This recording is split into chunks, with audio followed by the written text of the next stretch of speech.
Danae, how is it to end with a win in the tournament, especially having had consecutive losses? Does that do a little bit in terms of confidence for the team? Yeah, yes and no. I guess obviously relieved to have won and you know, get a bit of confidence, but I think the team is still quite disappointed. I saw everybody's faces after the game. You know, there's a lot of disappointment around in the camp, and you know, it's going to hurt for a bit. Also relief that South Africa doesn't have to go through to the qualifiers. Is that a positive that you'll be able to take out of this tournament? Yes, definitely. Any team doesn't want to go to qualifiers, and I'm glad we dodged that bullet. You know, it's I guess, yeah, we don't enjoy going to qualifiers, so not to go is yeah, relief. We just spoke about it, so yeah, hopefully, you know, we can just as a unit go back to the drawing board and see where we've gone wrong and try and rectify those wrongs. In terms of batting, yourself and Lizelle opened the batting really well. You've done so before, previously against India earlier this year. Do you think that opening the batting is a position that you might consider in future? Yeah, I miss opening, you know, but we had chats with the selectors and stuff, and they gave me the reasons why I'm going down the order, and it's okay, but I do miss it. I love playing with Lizelle. I think we complement each other really well. But also saying that, I think Lara is a massive prospect for the future, and not to give her the opportunities was probably, you know, not fair towards her. She's shown us how hard she worked on her game. It didn't come out this tour, but I know how hard she worked on her game, and I'm excited to see her in the future, so I'm quite happy to give my spot to somebody as talented as she is. South Africa is a very young team, obviously, and having looked at the way that the bowlers have gone, really impressive, but the inexperience kind of showed itself in terms of the batting. Yes, I think that did, but it's not an excuse. We have myself, Lizelle, Kapi, Chloe, Mignon, Sune in the batting lineup. I mean, we just had a couple of youngsters. You know, it's just soft dismissals every single game, stuff we speak about that we just continually do.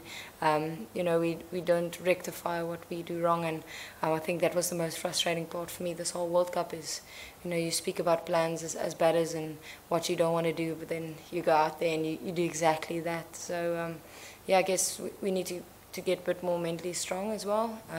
You know, these 4 teams that's gone through to the semi-finals have showed why they deserve to be there. They played incredible cricket, and you know, we lacked in the batting department. I will never fault our bowling.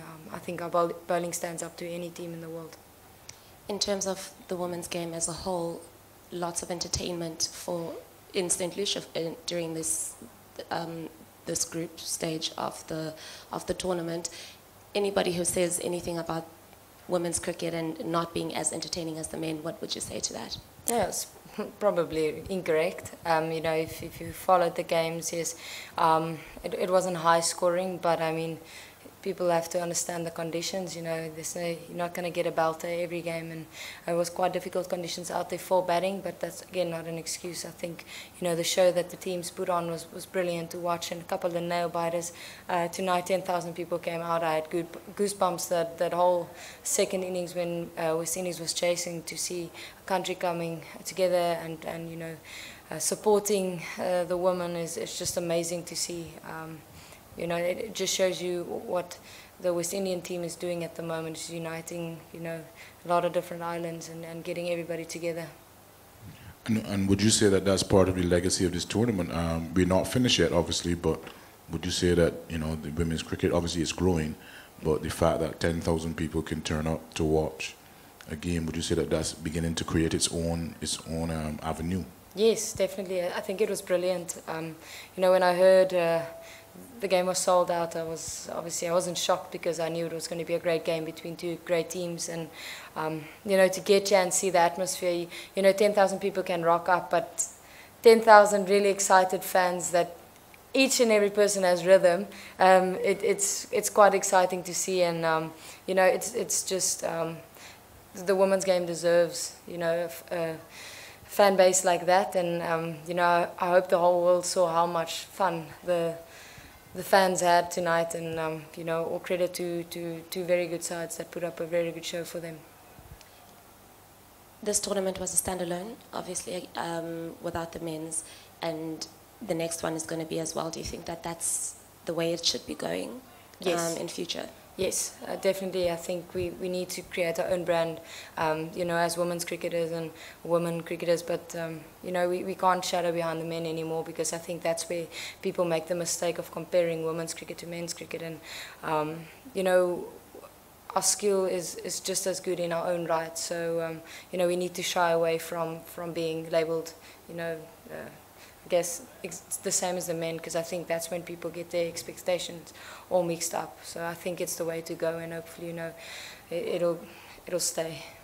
And final question from me: as you look forward now to the next, you know, opportunities and tournaments, you were here.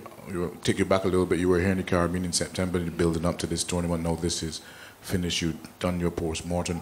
What's next for you, and how do you see you know, the team moving forward in stride? Well, there's I think six of us going to the Big Bash League, which is brilliant.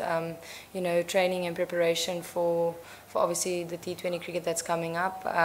We've got Sri Lanka early next year, so I'm 100% sure nobody's going to sit around and have a good festive season. We know there's a lot of hard work for us, so you know, we'll sit tomorrow and, you know, just give everybody their list to make sure that they cover everything when we get together. We've got a home series now, I think, against 3 different subcontinent teams. So I'm excited to play at home, and hopefully, you know, South Africans can turn up. Okay, Captain, thank you and all the best. Thank you.